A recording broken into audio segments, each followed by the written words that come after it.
Hello, everyone, and welcome into the Q&A show. My name is Bob Theriot, and I'm so glad you made it here today to take a little bit of your time and tune in and watch the show. I'm real excited tonight with my guest.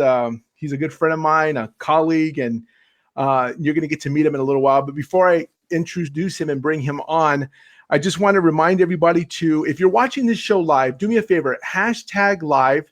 That tells Facebook that this show is important, and it just reaches more people. So if you happen to see this later on down the road, maybe, in a week or two, and you're going back to the archives, hashtag replay. That also tells us and indicates that you were watching the show, and that helps us out. And so don't hesitate to comment and like and share. We're going to be talking about real estate tonight. We'll be taking your real estate questions. I have an actual top producer on here tonight. But I want to do one thing before I get started. I actually wanted to let everybody know that we have a brand new sponsor joining us, and they'll be the sponsor for the next 3 months, and it's Innovair Air Conditioning. And you guys know in El Paso, it's getting really hot. The summer months are upon us. And if you're considering converting to refrigerated air, you should contact Innovair today. Give them a call. They'll give you a free estimate. Their phone number is 915-352-3916. Or you can visit them online at epinnovair.com.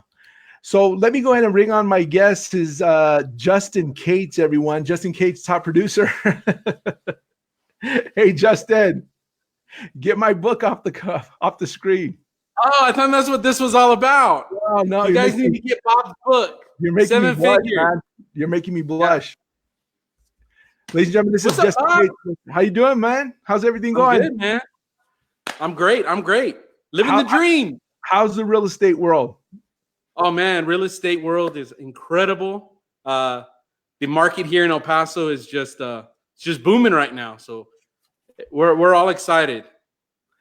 So, Justin, I know some people know you, some people don't know you. We always have new members of our audience joining us. We've been growing by leaps and bounds. Give everybody your origin story, the Justin Cates origin story, because not everybody has heard it. Man. Do I start from birth, or where do I start? Whatever makes you feel comfortable, my friend.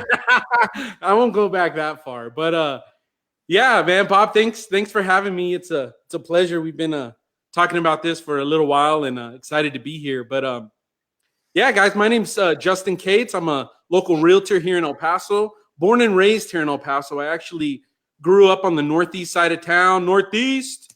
That's where I get a little bit of my ghetto-ness, if you will.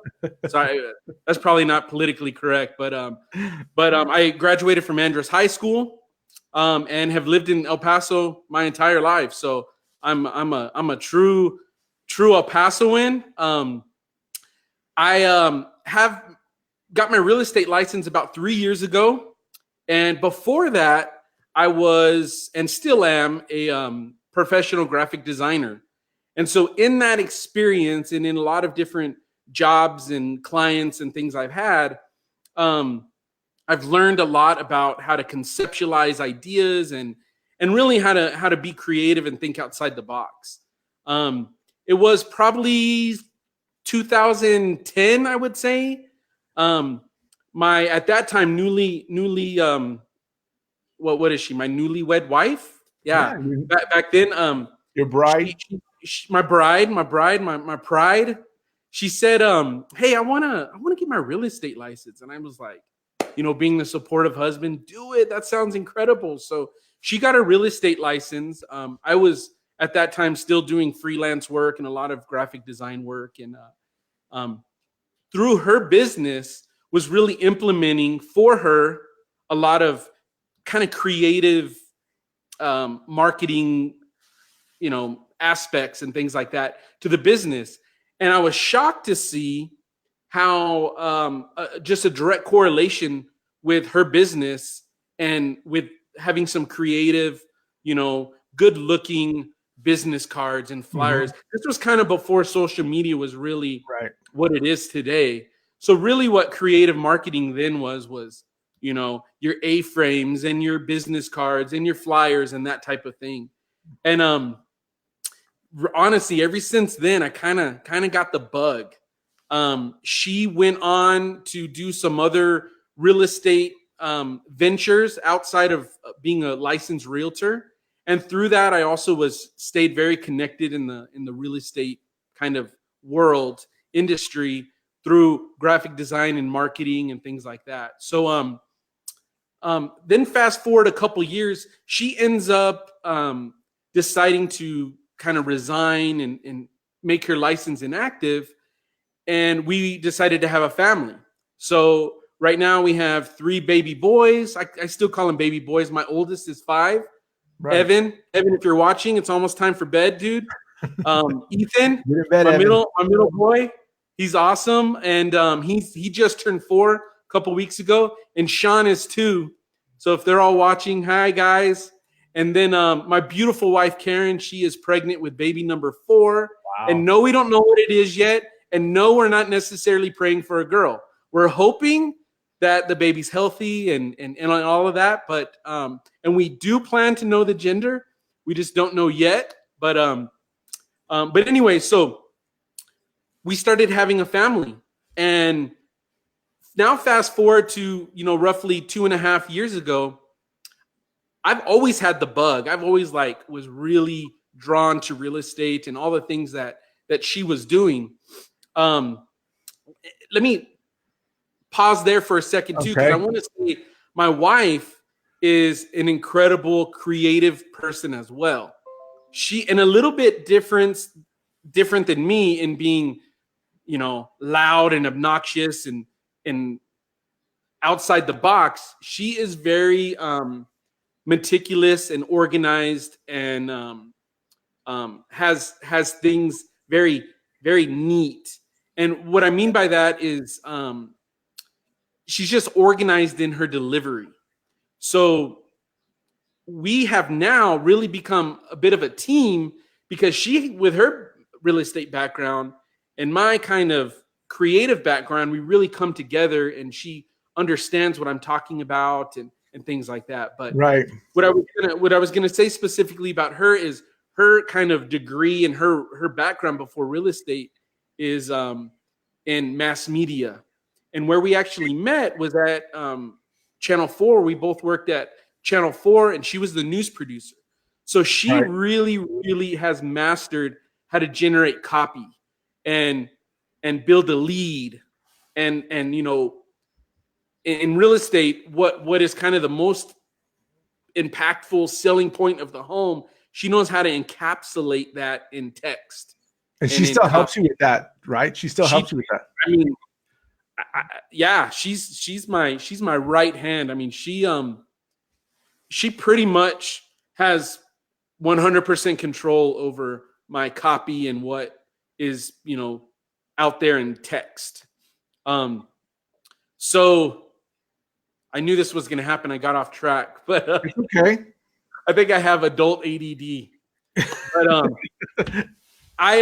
So anyways, now that I got my license, okay, and I always had the bug, and my wife was just like, hopefully most of your wives, super encouraging in everything I did, very just supportive, and she was really encouraging me. Justin, you need to get your license. You would kill it.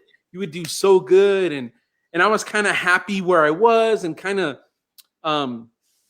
just feeling very fulfilled in being creative, and honestly helping other businesses and other individuals grow via graphic design and marketing. Then I kind of had this epiphany of like, why am I not doing this for myself? I'm helping all these other people grow and things like that. So I said, you know what? I am going to get my license. So I studied, got my license, and here I am, 3 years later, loving the business, loving the process of helping, home buyers get into the home, loving the process of helping people ready to sell their home for whatever reason, whether they're moving, whether they're, getting a larger home, downsizing, whatever. Just loving that. Let me ask you this, Justin. What makes real estate so exciting for you? Because you could feel your passion. So what is it? What makes you what gets you like revved up about it? So it's definitely people. I'm a very people person. I'm very, people oriented. I like to help and to serve people. And so that is definitely the driving force. I mean, obviously there's things like I need to take care of and provide for my family, right? And Right. those are obviously priorities. But how I'm going to do that is by taking care of people, taking care of every individual client. Again, whether it's a buyer or seller, Mm-hmm. um, as if they're the most important thing on the earth. And I guess my kind of business plan is that that revenue and those sales and things will come as long as people are very well taken care of. Right. So Well, so yeah, people are definitely the driving force and I in my think you have a plan. natural ability to do that and make people feel at ease. And I think that goes a long way because buying real estate or even selling it could be super stressful. I mean, I'm sure people convey that to you all the time. Yeah, it absolutely is. And it's stressful for me as well. But and it's not even a false, like I don't pretend I'm not stressed or anything like that. It's just more that I know what they're going through, and I'm willing and able to be there throughout the entire process and really help them understand, what's going on. Um, So tell me, Justin, you use the word process, which is great. So take me through your process. So let's say that I've been living at my house 22 years. I'm thinking about upgrading, buying a new house. What is it? How do you meet with someone? What kind of questions do you ask? How do you know they're ready? I mean, is there a way for you to know for sure? yeah, I mean, I do use the word process, and that's probably not um, the right word because I don't have like Well, it's not a this bad word. this bullet point process of like first question I always ask is this.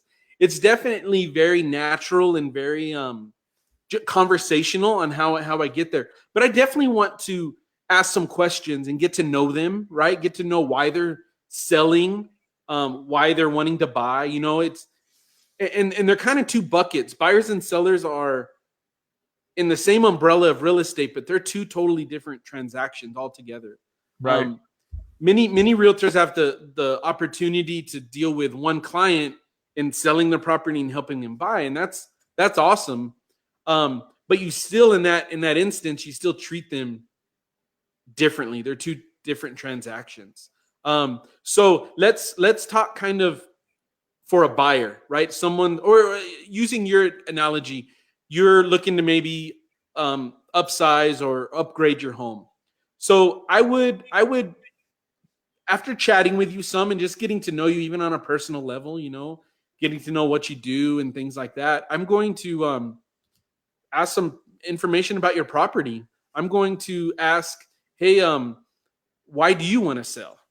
And how long have you owned the home? I'm going to even ask mixed in there with uh, some personal questions or kind of some qualifying questions. Why do you want to sell? How long have you owned the home? You know, may even take it some time to explain to people that maybe, hey, I've owned my home 2 years, but I'm ready to upgrade and sell it, and say, hey, there might not be quite enough time depending on your original loan setup.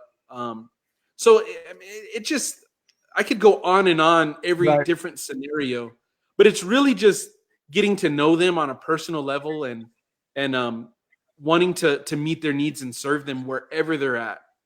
So let me take you through another scenario. So, I'm thinking about buying my home. I'm not really in the market, or I don't know the market as well as you do. And I've done things to my house, right? I put a pool in my house, or people do things, they remodeled their kitchen. Like, what would you say? Because I'm sure you get this. What raises the value of a house, or Yeah. what can someone do?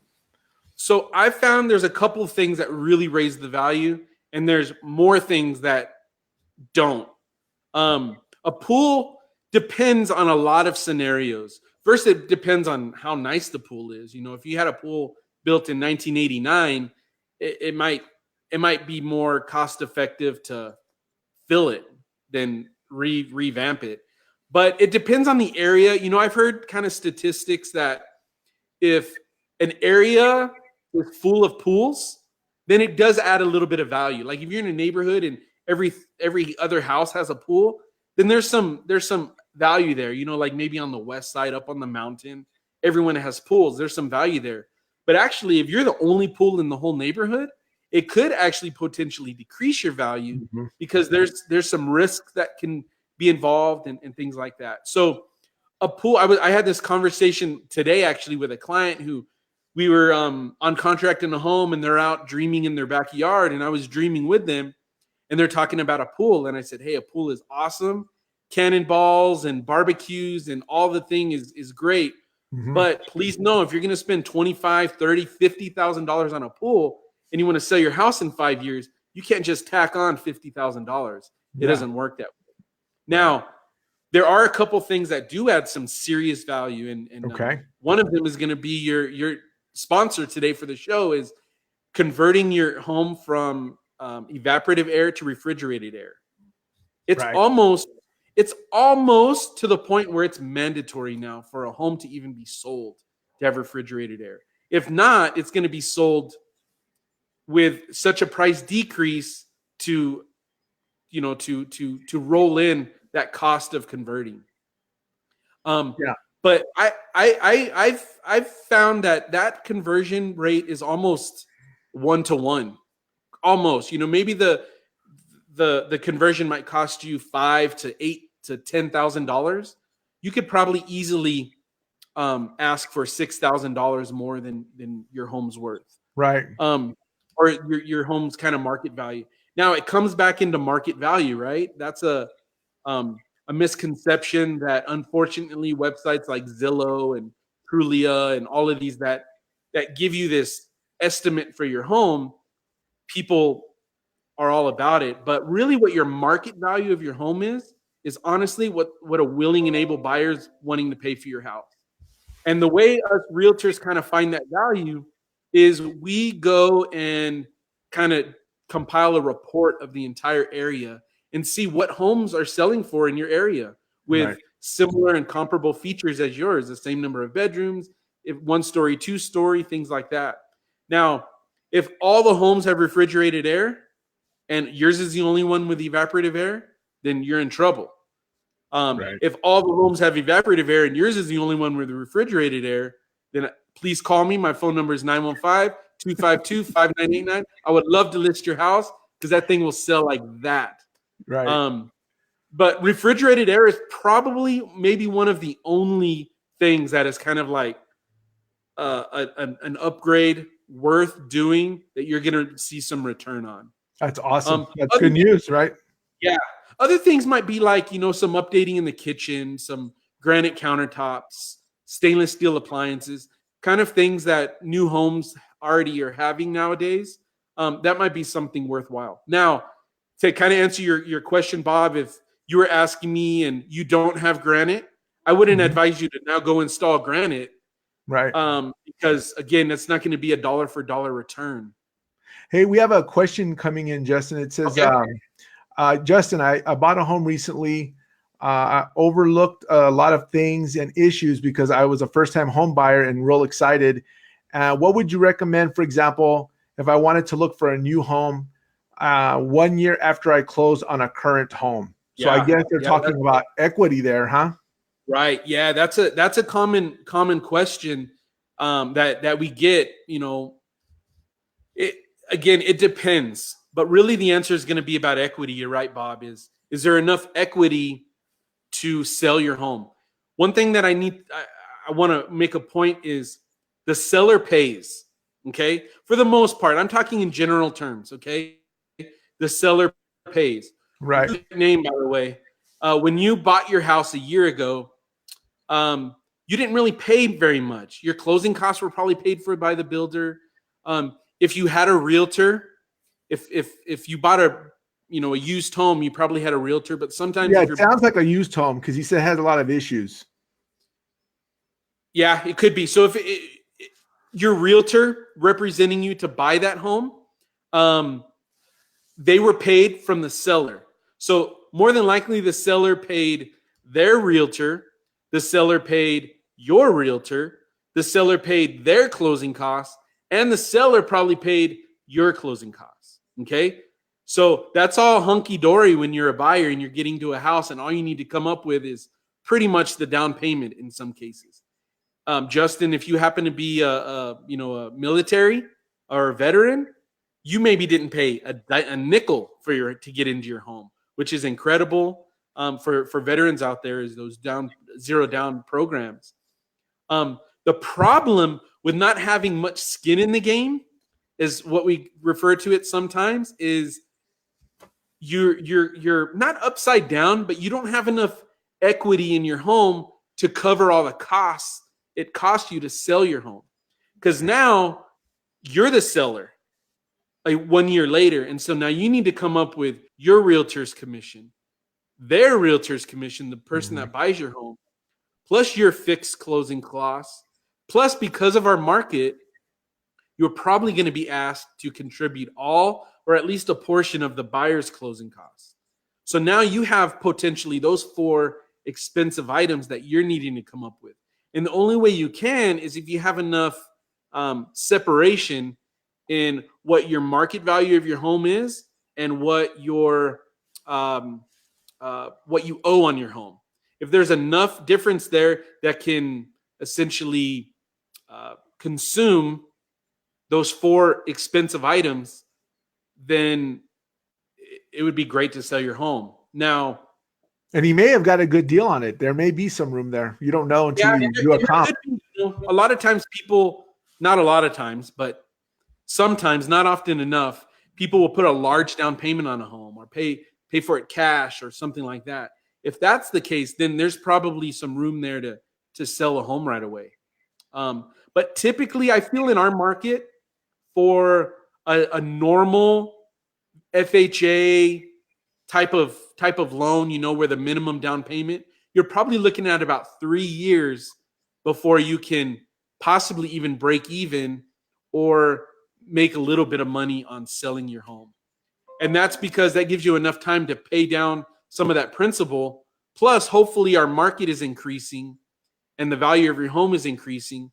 And while those 2 items are getting further and further apart, that leaves you with that equity to afford to sell your home. So Justin, let's talk a little bit about, I guess you have to call them mistakes, right? Like, what are the biggest mistakes consumers make when they're selling their home, right? Because there's some things you can do that are just really bad or wrong, right? I mean, mistake number 1, and we see it too often in our industry and in our market, is not trusting your realtor. Maybe not interviewing and vetting, not talking, asking enough questions initially, but not trusting your realtor. My broker talks about it this way. He says, for instance, people that want to sell their home by themselves, for sale by owner. He says, sure you can, right? You it's possible to do it, Right. but I've studied and researched and do this all day, every day, that you kind of, and I'm not tooting my own horn, but you kind of become an expert in the field. Mm-hmm. And so you hope that people will trust you. But what my broker talks about is he says, hey, if you had a tooth that's bad, you have a bad toothache, and you go to a real estate broker and you say, hey, I have this bad toothache. And he's like, hey, I have a pair of pliers in my trunk. Let me take care of that. He can do it and it'll come out and you're not going to die. But is that really the best plan of action? Is that really what you want to do? And especially in real estate, because that's the largest investment you will ever make in your entire life. Some people may have opportunity to make it multiple times, but it's still the largest investment. And you really want to not trust an expert to help you maintain that. Now, I understand too, and this is not a mistake on consumers' end, but probably a mistake in our industry, is there is a bad reputation, I think, that realtors have. Yeah. I think you hear people always talk about this. We're like one notch up from a used car salesman. Yeah. And it's unfortunate, and I get it. And I think that's why I feel I want to take a lot more time in explaining the processes, because it's daunting and it's big and it's major. And there's a lot of things that I didn't understand a year ago that I understand now, much less 3 years ago. So I really think mistake number one is not trusting a licensed agent with with some credibility and some reviews and So some. trying to sell the house yourself, bad mistake. So yeah, but Yeah. and so that's one. But also not listening to your realtor in pricing your home, Yeah. right? We all, if there's a realtor watching, you have dealt with this where a buyer, one, or a seller knows more than you, but they know what their house is worth, and they're basing it on what they paid 10 years ago, what their friend who has 20 more upgrades than they do, what they sold their house for, and they're basing it on a lot of things that don't really have to do with market value. So Right. so listening and just trusting your realtor across the board. Not blindly trusting. I mean, that, again, like I mentioned, I think that's why I kind of overemphasize so many things, is because I really want to earn people's trust. Yeah. And I also know that there's this stigma of unethical individuals in our industry, and there are Yeah. some But unethical that's people. but that's across the board. Like you said, car sales. I don't care what you buy, furniture, That's uh, true. they're everywhere. Insurance. Wouldn't you agree, Bob? There's something about realtors that people are uneasy about. Yeah. It may be the aggressiveness, I guess, the aggressive or it's like you, and I'll just speak for myself. When you go to buy a car, have you ever pulled into a car lot? You see like 20 guys rush out of the office and like Yep. swarm your car. It's almost like it can be like that too, right? And it's in anything, but it makes people Yeah. feel uncomfortable, uneasy. They don't, some people are just very tentative. They don't want to be approached in that way, Yeah. Yep. And you experience it in this business, and yeah, it's I don't know if I necessarily deliberately, but I am conscious of that aspect, and I do want to change that aspect, at least in my clients, at least in the few people that want to trust me. I can't come in with this sledgehammer and change the whole industry, but I can in my little tight circle and say that's not how it needs to be. No. Um, so yeah, And that goes for all people in trust business your out agent. there, right? You can only True. control your environment, how you are, how you treat your clients, Yep. and how we do business with each other, how people do business with each other. It's a network, right? And you get to Yeah. trust, Yep. and your reputation precedes you in whatever you do. So, I mean, you're doing a great job at that. So, kudos to you. Thank you, Bob. I appreciate that plug, man. So, when is a good time for someone to buy a home, Justin? When is it? Is it right now? I mean, Now, right now. that's Tell them why. right now. It's a good time to buy. It's a good time to sell.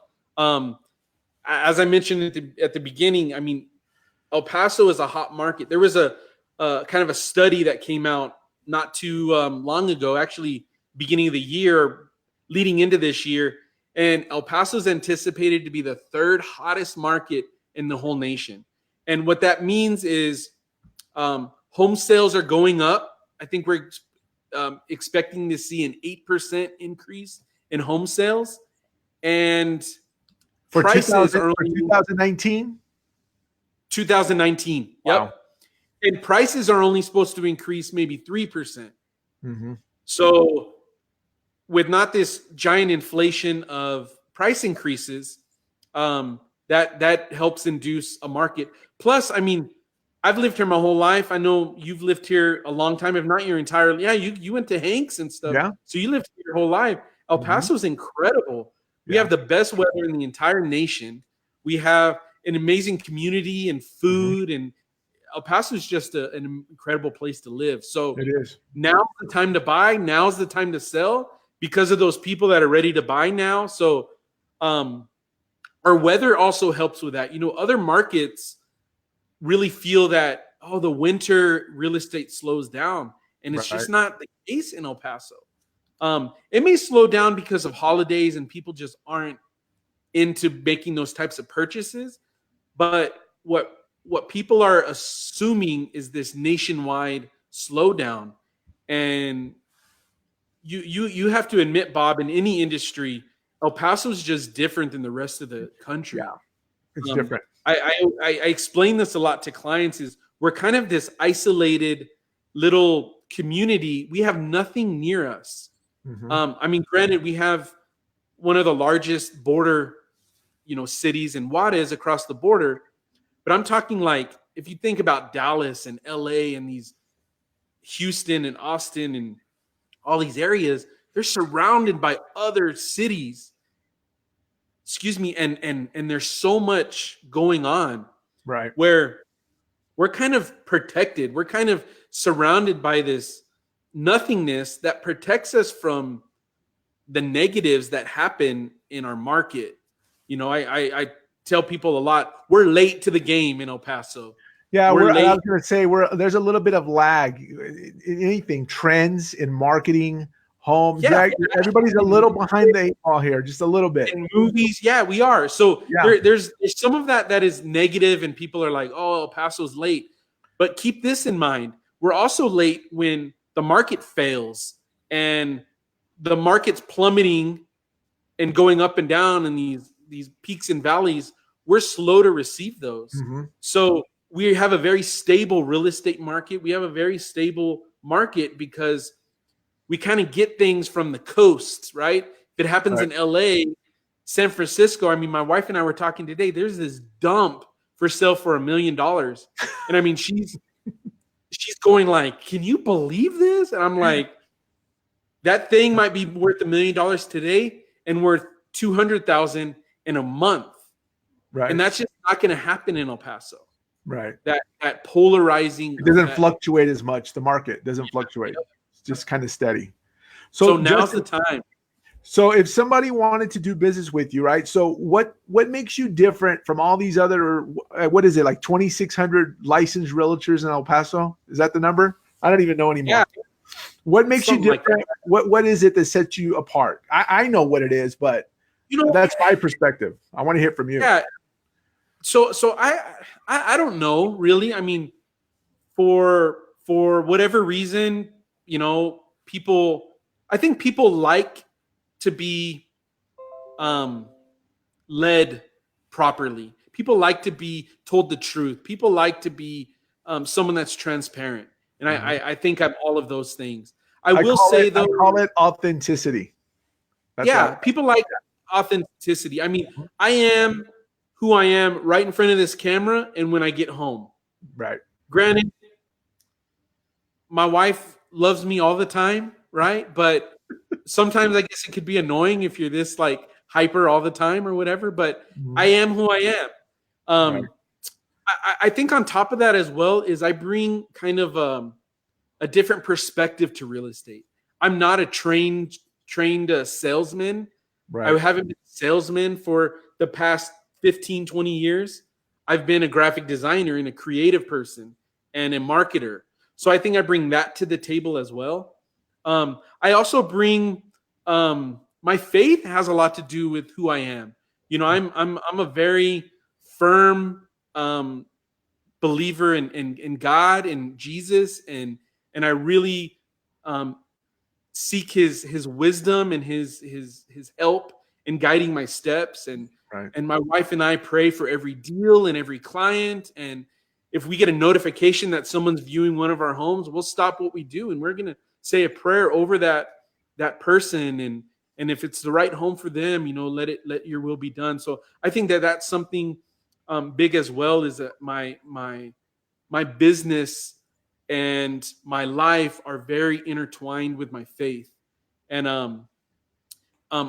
in that same respect, I kind of, in a lot of my graphic design work, I come from ministry as well, working in full-time ministry. So I think that's where a lot of people, being a people person comes from.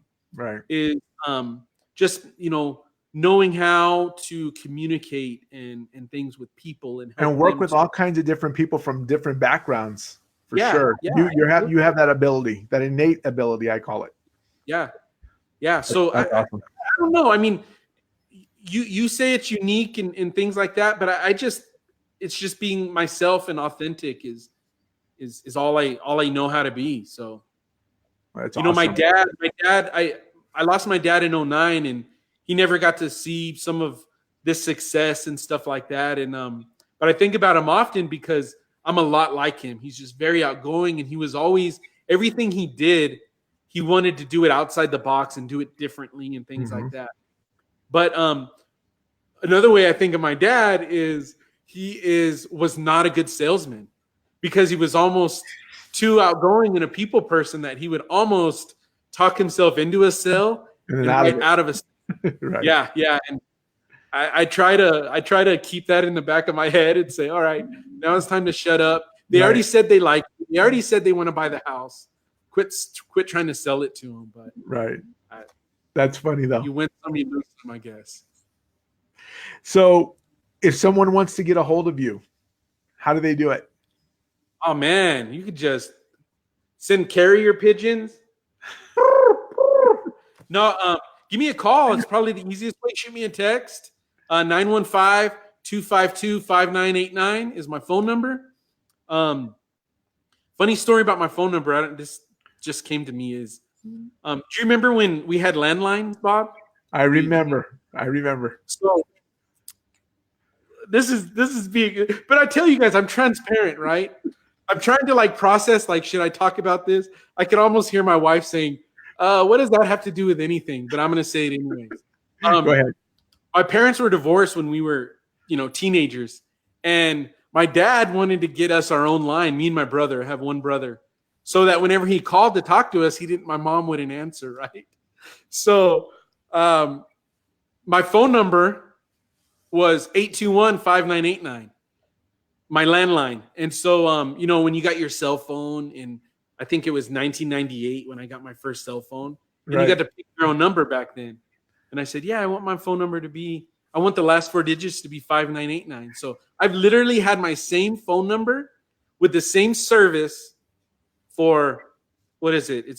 So for 21 years. Wow. Phone number, cool. Same service. I have T-Mobile. I had it back when it was called VoiceStream. VoiceStream. You know about that. You know how they pitched it? They pitched it as a beeper, but when somebody beeped you, you can actually answer. You could answer the call, and the first minute was free. Yeah, I remember. That's how they pitched you, because you weren't going to hang up after that minute. You would eventually have to pay.